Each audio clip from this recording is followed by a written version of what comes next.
The Minister of State for Education, along with some directors at the ministry, are attending the 2024 annual general meeting of the principals of Federal Unity Colleges.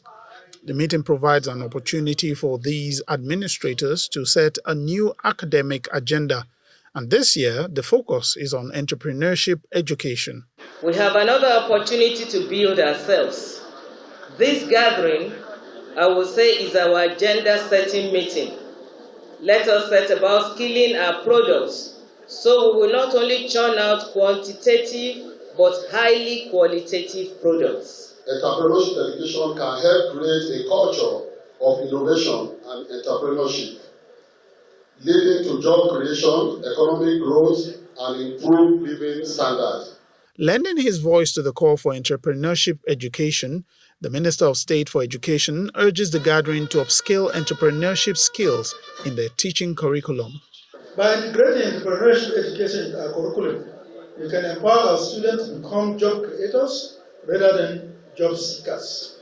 We can inspire in them to develop sustainable business model that addresses societal, drive economic growth, and contribute to national development. We must work together to ensure that we prepare students for the challenges of the 21st century by focusing on innovation, critical thinking, and skill development.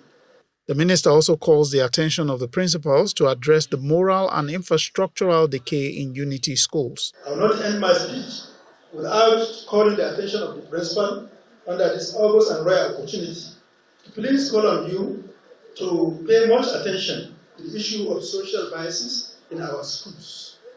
This must be addressed. We must also pay much attention to maintenance culture.